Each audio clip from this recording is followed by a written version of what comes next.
할렐루야. 네, 참 좋으신 주님의 은총과 평화가 우리 가운데 늘 함께 계시기를 주의 이름으로 간절히 축원드립니다. 가을이 깊어져 가고 있는 것 같습니다. 아침 저녁으로 아주 선선해지고 있는데요. 계절의 변화를 보면서도 우리 그리스도인들은 하나님께서 지금도 일하시는구나. 계절을 바꾸고 살아갈 모습들로 우리를 인도하시는구나 깨닫는 사람들이죠.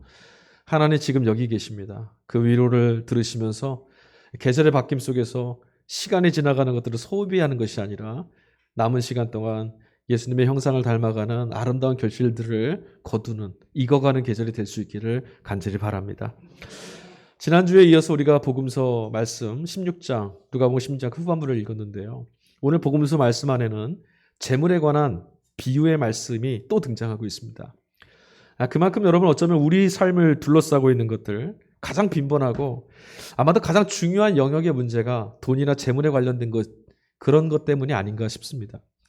사실 여러분 부유함이라고 하면 우리는 오직 돈을 통해서만 생각하는 그렇죠 여러분 부유하다 그러면 돈 생각부터 하시죠. 마음이 부유하다, 영혼이 부유하다, 관계가 부유하다 얼마든지 할 수 있는데 우리 부유함하면 돈만 생각합니다. 그러다 보니까 온통 어떻게 하면 부자가 될 수 있는지 이런 데만 생각하게 되고 매몰되게 됩니다. 그만큼 돈이나 부에 대한 우리의 인식이나 정의라는 것이 심각하게 왜곡되고 일그러져 있는 겁니다. 그래도 교회는 우리 성도들은 한편으로는 부러운 시선으로 그들을 바라보고는 있지만 그래도 비교적 돈 자체나 혹은 돈을 집착하는 사람들 그들을 좀 꺼려해 왔습니다.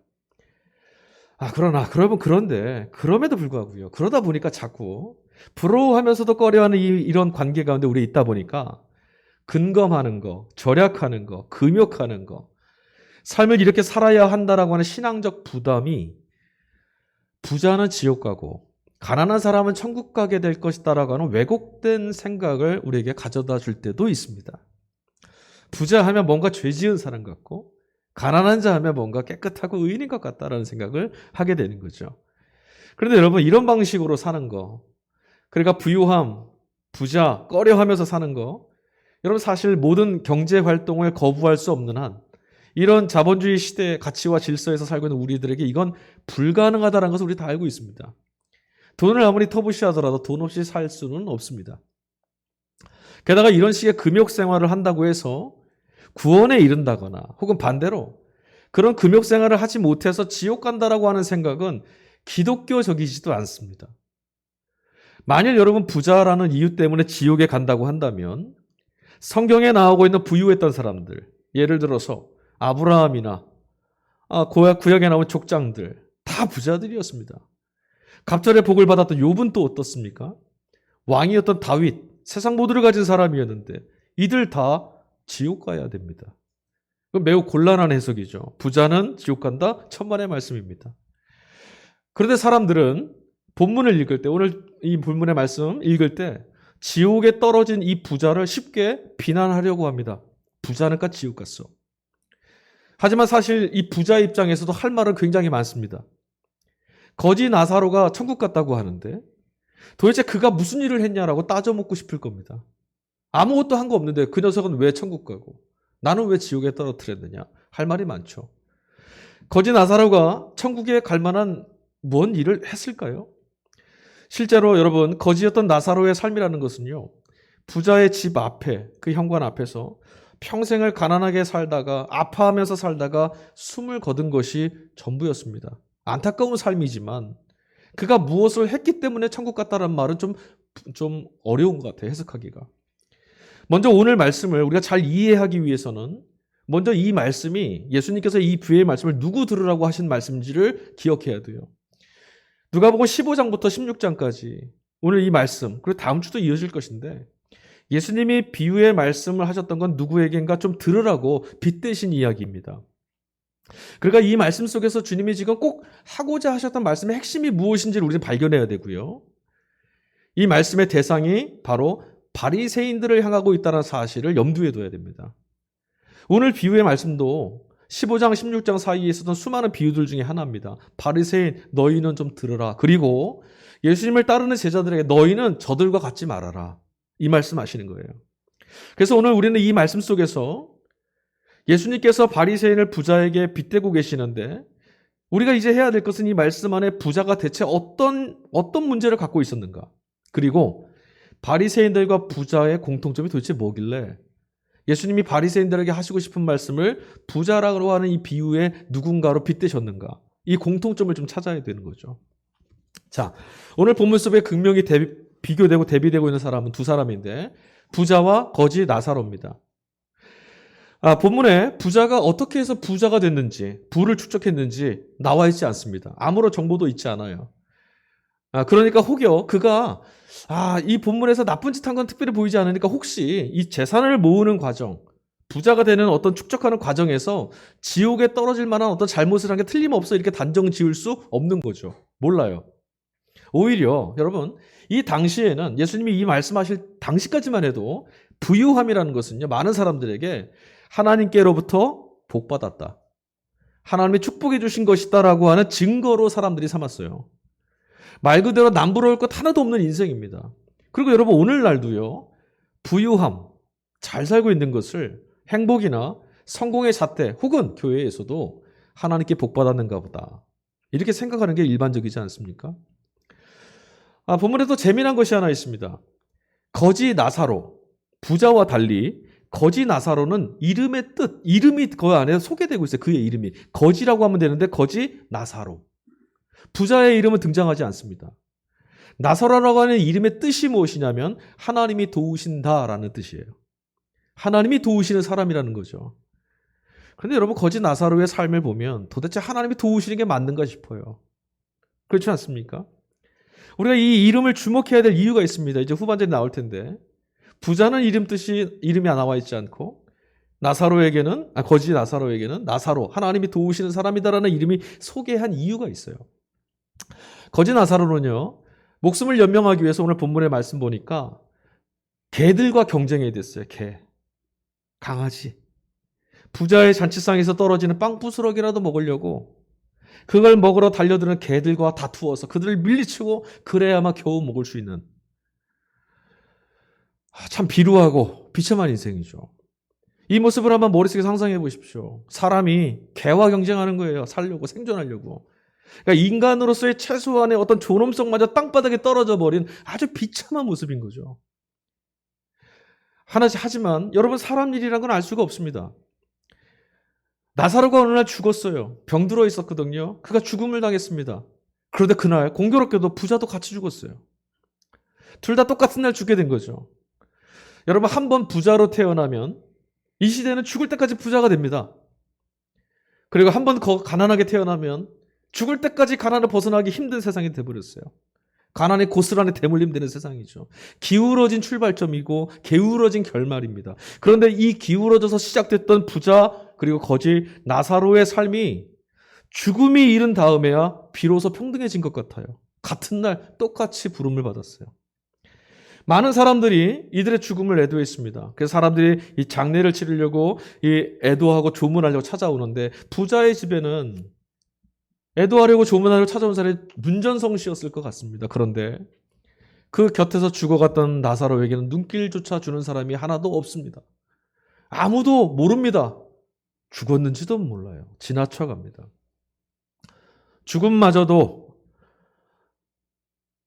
이들을 차별하지 않았는데 사람들은 죽음의 순간마저도 소외됐던 버려졌던 이 불쌍한 나사로의 삶을 외면하고 차별합니다. 죽음은 모든 사람들에게 그 앞에 평등하다라고 선언을 하고 있는데도 사람들은 죽음조차 성공한 죽음, 실패한 죽음으로 자꾸 가늠질하고 정의하는데 익숙한 거예요. 여러분도 많이 보셨을 거예요. 장례식장 가셔서. 저도 봤어요. 어떤 사람들의 장례식장은 화환이 가득합니다. 복도를 지나갈 수 없을 만큼 많은 사람들이 이 사람을 기억하고 추도하고 그 추도의 자리에 내가 왔노라라고 증거 삼는 것들이 있는데 어떤 사람들의 죽음 앞에는 어깨가 무너지는 슬픔을 안고 있는 가족들만 있는 그런 죽음도 있죠. 그래서 여러분 우리들 주변에는 태어난 삶을 저주하면서 살아가는 서글픈 나사로가 지금도 많이 있습니다. 우리는 모두 그저 그들이 이렇게 죽었다. 그들의 죽음의 자리의 모습이 저렇다라는 것까지만 볼 수 있습니다. 그러다 보니까 억울하고 답답합니다. 평생을 이렇게 살았는데 죽는 때까지 저렇게 돼야 되나? 그런데 아무것도 그 이상은 볼 수 없는 우리에게 주님의 말씀이 지금 들려지는 겁니다. 뭐라고 말씀하시는 거죠? 부자와 나사로가 직면했던 죽음 이후의 이야기를 해주시는 거예요. 죽음이 끝이 아니라는 거죠. 말씀에 따르면 이 땅에서 부족할 것 하나도 없이 살았던 이 부자는 지옥으로 갔고, 가진 것은 온통 고통밖에 없는, 삶을 돌아보고 기억해도 슬프고 괴롭고 외롭고 절망스러운, 자신의 태어난 날을 원망하는 이야기밖에 없었던 이 나사로는 천사들에 의해서 아브라함의 품에 안겼다. 아브라함의 품에 안겼다는 얘기는 믿음의 백성들이 있는 곳에 갔다는 얘기예요. 그리고 여러분, 우리 이 이야기에서 이 말씀을 듣고 기억할 때, 여러분 또 이 말씀을 나눌 때 보통 우리는 이 이야기에서 지옥과 천국에 대한 이미지만 기억하죠. 부자가 갔다라고 하는 지옥, 헬라어로 하데스라고 하는 단어를 쓰고 있는데요. 이게 사실 이 단어를 잘 보면 이 말씀이 천국은 어떤 것이다, 지옥은 어떤 것이다를 설명하려고 하는 말씀이 아니란 걸 알 수 있어요. 이 하데스라는 말은 구약 성경에서는 어떤 단어를 썼냐면 스올, 음부 이런 단어를 썼던 거예요. 그게 뭐냐면 죽은 사람이 가는 곳, 죽은 사람이 머무는 곳, 그런 뜻이에요. 그저 산 사람은 누구도 알지 못하는 어딘가, 우리가 닿을 수도 없고 우리가 손을 내밀 수도 없고 그곳에 가는 것들을 어떻게 바꿀 수도 없는, 우리 힘이 미칠 수 없는 절대적인 어떤 공간, 그 죽음 너머, 이것을 하데스, 음부, 스올 이렇게 말한 거예요. 그러니까 여기서 말하는 지옥은 본문의 묘사 안에는 그 나사로가 목이 마릅니다 이런 장면도 나오지만 실제로 우리가 요한계시록에서 보는 불지옥 같은 거, 그런 개념은 아닌 거예요. 그러니까 이 말씀 안에서는 적어도 지옥은, 여기서 사용된 지옥은, 그리고 여기서 말씀되고 있는 천국이라는 것은 지금 오늘 이곳에 살고 있는 우리로서는 헤아릴 수 없는 죽음 너머, 하나님께서 가르시는 하나님의 판단, 하나님의 심판 그 너머로 지금 넘겨져 갔다. 우리는 알 수 없지만 하나님이 그들을 가르고 계시는 곳, 하나님의 심판의 목전 앞에 그들이 서 있다, 이렇게 해석하시면 돼요. 자, 여튼 갈리워졌습니다. 부자와 나사로, 거지의 삶의 운명이 죽음 뒤에 갈라졌습니다. 천국과 지옥이라고 하는 이들의 자리, 서로 각자 달라졌는데 이 모습이 꼭 죽음 이전에 대문 하나를 사이를 두고 다가설 수 없었던 부자와 나사로의 삶의 모습을 고스란히 보여주는데 다만 뒤집혀 있습니다. 나사로는 아무리 애를 써도 그 대문 너머, 잔치가 열리고 있는 부자에게 갈 수 없었어요. 그런가 하면 부자도 대문 너머에서 굶주리고 아파하고 절망하고 비참하게 사는 나사로에게 다가간 적이 없습니다. 그리고 오늘 말씀 보니 아브라함이 그렇게 말합니다. 이 둘의 사이에 큰 구렁이 있다. 구렁텅이가 있어서 여기서도 거기로 갈 수 없고 거기서도 이쪽으로 올 수 없다. 서로가 서로에게 다가갈 수 없다라고 말합니다. 그래서 여러분, 이 상황은 다시는 이렇게 이 자리로 천국과 지옥으로 갈라진 이 상황은 다시 번복될 수 없다라는 거예요. 다시 넘어갈 수 없다는 말은 고생만 하던 나사로에게 해뜰 날이 왔다라고 하는 이 통쾌함. 그러나 여러분, 저는 이 통쾌함에도 불구하고 죽음 이후의 세상에서도 여전히 오늘 이곳에서, 오늘 이 땅에서 살았던 것처럼 거지 나사로와 부자 사이 서로가 닿을 수 없는 간극, 다가설 수 없는 그런 차별이 존재한다는 것이 좀 씁쓸합니다. 이 비유의 말씀에서 우리가 주목해야 될 것이 있습니다. 지난주 말씀에서 우리가 예수님 비유 안에 불의한 청지기 말씀을 읽었어요. 주인이 어떻게 했죠? 그에게 맡겨준 것들을 도로 찾으시는 날이 왔잖아요. 하나님께서 맡겨놓았던 생명을 도로 찾으시는 순간이 온다라는 것이 오늘 우리가 기억해야 될 거예요. 또 그때가 되면 이전에 우리가 붙들고 왔고 우리가 가치를 두었고 우리가 중요시 여겼던 모든 것들이 뒤집어지는 반전의 날이 온다는 것도 우리가 기억해야 될 이야기입니다. 오늘 말씀의 핵심이 여기 있습니다. 다시 중요한 물음으로 돌아가 보죠. 여러분, 무엇이 부자와 거지 나사로 사이에 이런 죽음 뒤에 이런 반전을 초래하게 됐을까? 도대체 무엇 때문에 부자는, 그렇게 잘 살던 부자가 왜 지옥으로 가고 그렇게 가난하고 굶주리고 비참했던 나사로는 천국에 갔을까? 무엇이 그렇게 만들었을까? 앞서도 말씀드렸지만 안타깝고 안쓰럽기는 해도 나사로가 죽음을 넘어설 때 천사들의 영접을 받으며 아브라함의 품에 안길 만한 무엇인가를 한 거는 없습니다. 본문에 등장하지 않습니다. 반면에 부자가 어떤 잘못이나 악행을 저질러서 지옥에 갔다라고 하는 말씀도 눈에 보이질 않습니다. 앞서도 얘기했지만 그가 유산을 상속을 막대한 유산을 부모로부터 물려받은 건지 아니면 재산을 잘 굴려서 투자에 어떤 능력이 있어서 재산을 얻었는지 아니면 하물며 누구 걸 도둑질했는지 전혀 알 수 없습니다. 그저 본문 안에서 부자가 지옥에 떨어진 이유를 한번 꼽아봐라 한다면 오늘 본문에서는 그렇게 묘사하고 있어요. 그가 잔치를 벌이며 살았다. 그가 허랑방탕하면서 그냥 자기 거 즐기면서 살았는가 보다. 우리 이렇게 생각해 볼 수 있어요. 근데 그렇다고 지옥에 떨어지나요? 자, 부자는요. 오늘 대목에서 우리가 유념할 게 있어요. 자기 집 대문 앞에 쓰러져 누워있는 나사로, 그를 더럽다고 혐오하고 그를 귀찮다고 타박하고 쫓아내거나 이러지 않았습니다. 제가 이 말씀을 읽을 때마다 생각해 봐요. 만일 우리 교회 앞에 거지 나사로 같은 이가 병들은 누군가, 고름이 터져 흐르는 누군가 교회 문 앞에 서 있을 때 내가 그 문을 열고 교회당으로 들어올 때 난 어떻게 할까? 그러니까 부자 나사로를 너는 부자였어, 그러니까 지옥 갔어라고 말할 자신이 없어요. 그는 거지 나사로를 타박하지 않았습니다.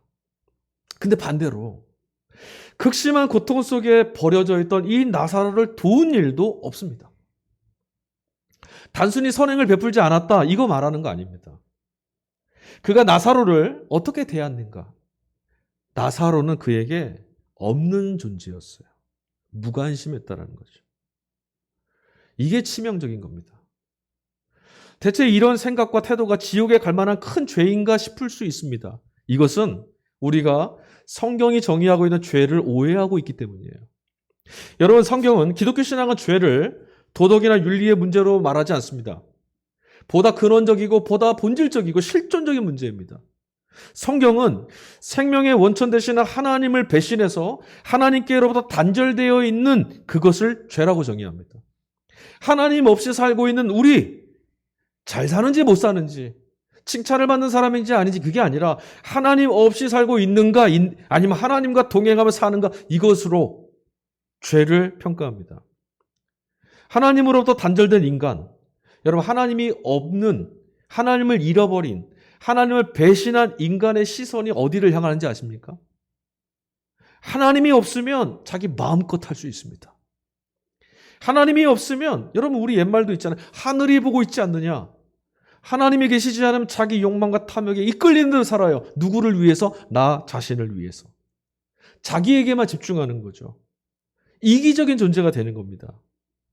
에덴에서 죄를 지었던 아담과 하와의 눈에 하나님이 아닌 무엇이 보였습니까? 벌거벗은 스스로의 모습이 보였어요. 자기 자신만 보는 거죠. 기억하십시오, 여러분. 성경은 인간의 죄, 지옥에 떨어진다고 말하는 그 인간의 죄를 뭐라 말하냐? 자기에게만 몰입하고 자기에만 집중하는 이기적인 마음, 하나님조차 몰아내고 자기만 있는 마음을 죄인의 마음이다라고 합니다.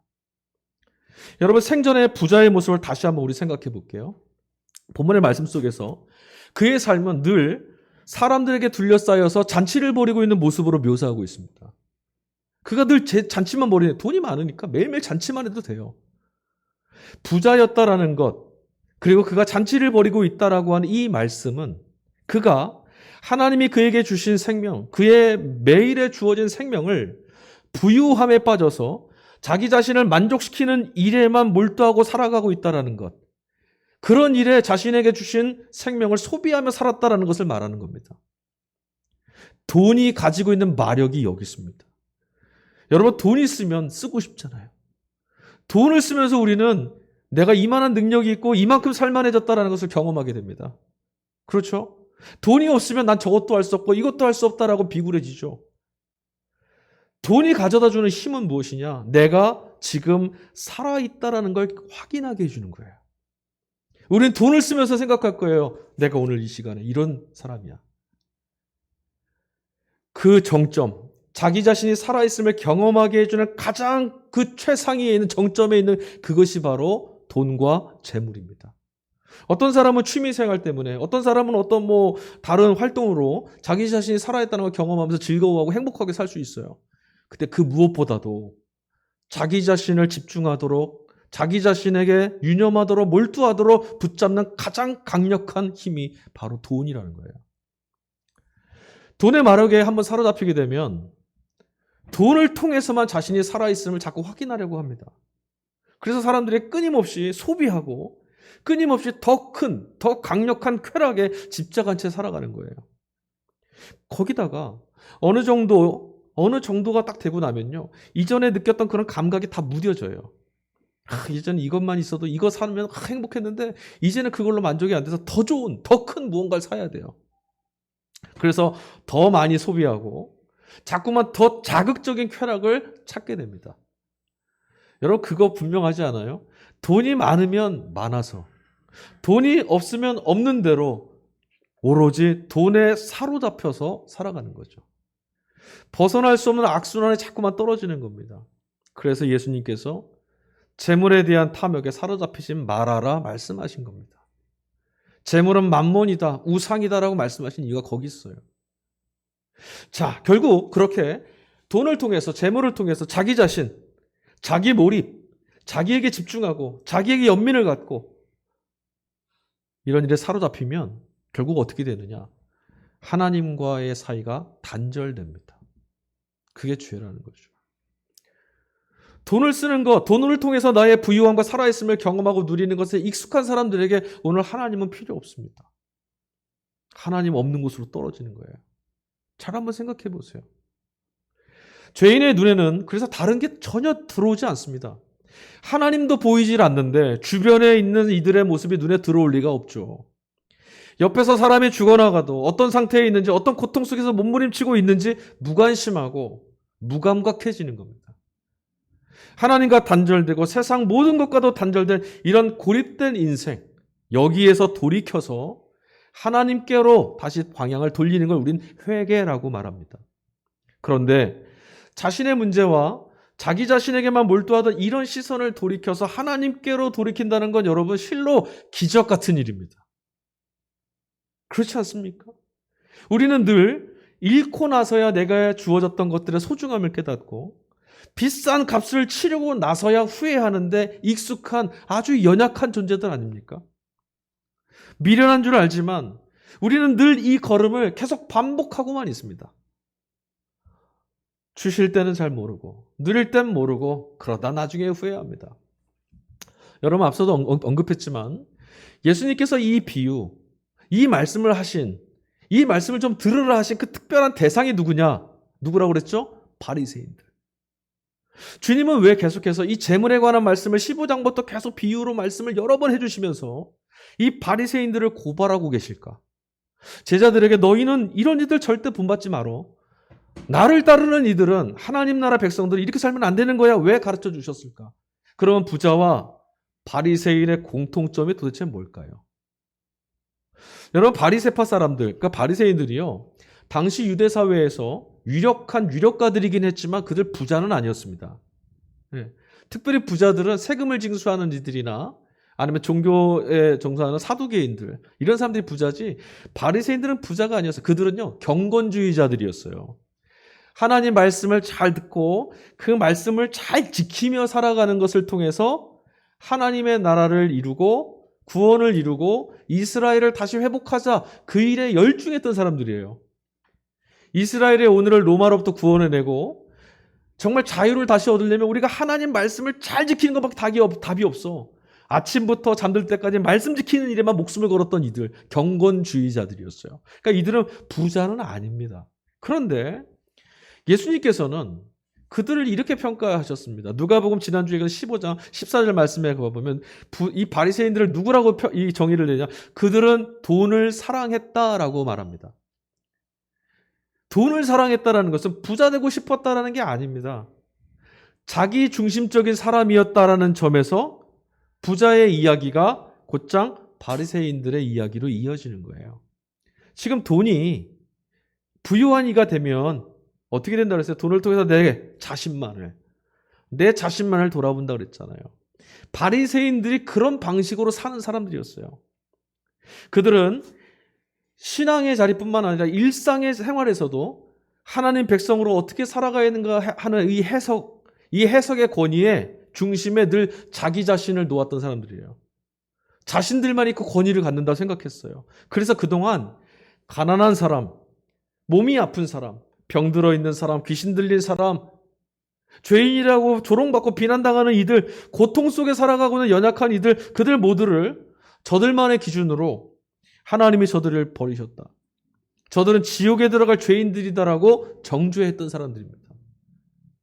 그 판단의 기준이 누구라고요? 자기 자신. 나에게 있는 거예요. 자기에게 집중되어 있는 그 삶의 모습, 바리새인들의 모습이 주님은 이 부자를 통해서 너희 저희들과 똑같더라. 공의를 또 정의를 이행하고 자비와 인애를 베풀면서 하나님이 용납하시는 은총에 내가 살고 있다는 것에 응답하며 살아가는 것이 마땅한데 그들은 그런 응답에는 뒷전으로 하고 늘 자기 자신이라고 하는 성체에 갇혀서 담장 밖에 나사로를 자꾸 만들어내고 조롱하고 정죄하고 살아왔던 사람들입니다. 무엇이 그렇게 만들었다고요? 나만 생각하는 마음이. 오늘 서신서 말씀에서 사도 바울은 이렇게 말합니다. 돈을 사랑하다 보면 결국 믿음도 잃고 하나님을 향한 소망도 잃어버리게 되며 참된 생명도 놓치기 마련입니다. 목회 후보생인 디모데에게 바울이 목숨을 다해서 힘을 다해서 외치는 말입니다. 그래서 사도 바울이 결국 결론을 디모데전서 6장 10절에 이렇게 말합니다. 돈을 사랑하는 것은 모든 악의 뿌리라는 것을 기억하라. 돈이 아닙니다. 돈을 사랑하는 것. 그동안 여러분 우리가 어떤 경우에 또 무엇을 하기 위해서 돈을 사랑했습니까? 정직하게 한번 질문해 봅시다. 누군가를 돕기 위해서 그래서 돈을 사랑하고 누군가를 돕기 위해서 돈에 탐욕스럽게 바라봤던 일이 없죠. 돈을 사랑하는 탐욕에 떨어지는 것은 늘 나 자신을 위해서 아니었습니까? 그때를 우린 탐욕이라고 말하는 거예요. 타자를 위해서 돈을 모으고 돈을 쓰는 이들을 우리는 저희는 참 긍휼이 많고 저희는 참 선량하며 자비하다라고 평가하지 저 사람 참 탐욕스럽다 말하지 않습니다. 앞서 나누었던 부자와 바리새파 사람들 이들의 모습을 떠올려 보면 제가 지금 말씀드리는 거 무엇인지 이해하실 수 있을 거예요.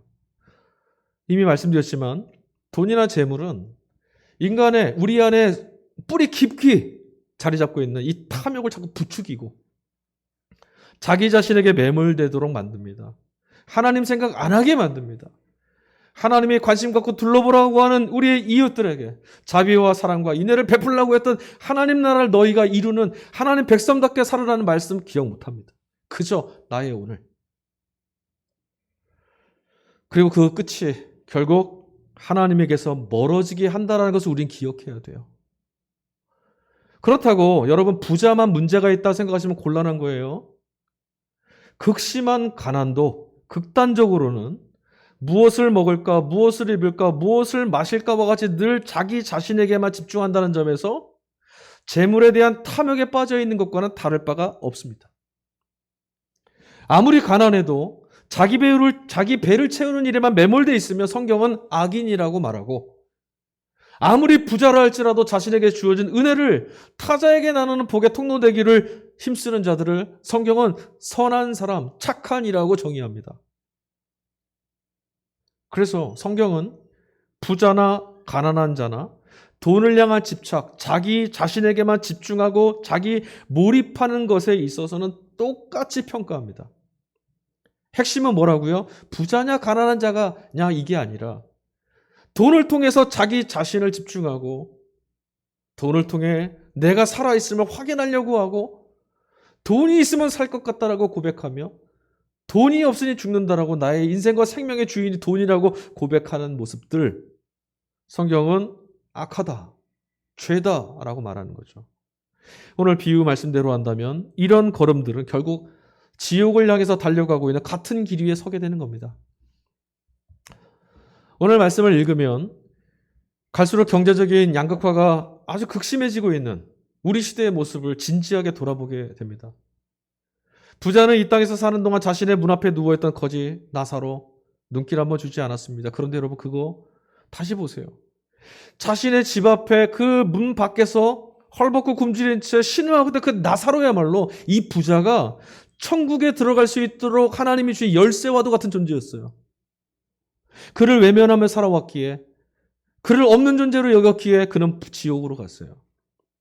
여러분, 이것은 유독 이 부자가 인격적으로 좀 모자란 사람이거나 사람 자체가 나쁜 사람이라서 그런 게 아닙니다. 부유함, 돈을 사랑하는 탐욕에 사로잡히면 누구라도 똑같다라는 말씀입니다. 하지만 분명한 것은 오늘 말씀의 핵심이 여기 있다고 그랬죠. 이 땅에서의 삶이 죽음 이후에 우리의 삶을 결정했다라고 하는 사실은 잊지 말아야 됩니다. 우리는 어떻게 살아야겠습니까? 메울 수 없는 구렁처럼 보이는 빈부격차의 이 구렁을 자꾸만 벌려가거나 그렇게 만드는 그런 흐름, 시대의 흐름에 편승하는 걸음을 멈춰야 됩니다. 너는 돈이 없으니 나와 같이 할 수 없어라고 내모는 그런 하나님 보실 때 악한 자가 되면 안 되고, 나는 돈이 없으니 저 사람과 같이 할 수 없다라는 비굴함에 떨어져도 안 되는 거죠. 이 땅에 우리가 사람과 사람 사이에 깊은 구렁을 파면 팔수록 죽음 이후에 직면하게 될 지옥과 천국 사이를 가로막고 있는 구렁은 더 깊어질 겁니다. 비록 천국과 지옥의 선택이란 것은 전적으로 하나님의 주권에 속해 있지만 적어도 여러분, 이 땅에서 우리가 너와 나 사이의 경계를 찾고 놓여진 구렁을 메꿔 나간다면 죽음 이후에 우리가 어디로 갈는지 하나님께 달려있지만 직면하게 되는 천국과 지옥 사이의 구렁도 메꿔져 가지 않겠습니까? 지난주에 주님께서는 누가복음 16장 9절 말씀에 이런 말씀을 하셨어요. 불의한 재물로 친구를 사귀어라. 그래서 그 재물이 없어질 때 그들이 너희를 영원한 처소로 맞아들일 수 있게 하라. 가난한 자들이, 우리의 도움을 필요로 한 자들이 우리 천국 보내는 건 아니죠. 그러나 그들이 하나님이 우리에게 천국 가라고 열어놓은 열쇠라는 거예요. 돈의 마력에 사로잡히지 않고 하나님 나라, 천국에 합당한 삶을 살아내기 위해서는 그동안 주님께서 가르쳐 주신 이 길을 걸어가는 것 한 가지밖에 없습니다. 쾌락을 위해서 돈이나 재물을 숭상하지 않고 쌓아두거나 절약하는 것, 그것만으로는 아닙니다. 그건 최선이 아닙니다. 주님은 말씀하셨습니다. 오직 가난하고 고통받는 이들을 위해서 마땅한 곳에 선한 도구로 소비하는 구제와 자선을 통해서만 자기 몰입으로 몰아세우는 돈의 마력, 하나님으로부터 단절시켜서 지옥으로 내몰게 하는 돈의 힘으로부터 벗어나는 자유를 경험할 수 있다. 그러나 여러분, 이 일이 쉽지 않죠. 돈이 가져다 힘이 너무 매력적이거든요. 돈의 질서, 자본의 질서가 통용되고 있는 이런 세상에 살고 있는 우리이기에 여기서 하나님의 말씀대로, 예수님의 말씀대로 그걸 거스르고 쌓아두는 것이 아니라 내놓는 손이 되는 거 어렵습니다. 오죽하면 오늘 디모데전서 6장 12절 상반절에 바울 사도가 이렇게 디모데에게 말했어요. 그렇게 살아가는 것은 믿음의 선한 싸움이다라고 말했어요. 싸워야 될 일이라는 거예요. 얼마나 힘든 일이면 싸우자라고 말했겠습니까? 그런 일이 아니면 잘 살아봐라, 그렇게 해라 했을 텐데 사도 바울은 알았어요. 그 힘을 거스르며 사는 것은 너무너무 어렵다. 그러니 우리 함께 싸우자. 여러분, 우리가 이 싸움을 어떻게 싸울 수 있겠습니까? 두렵거나 염려하거나 여러분 그럴 필요 없습니다. 그런 염려는 우상을 섬기는 이방인들이나 할 일입니다.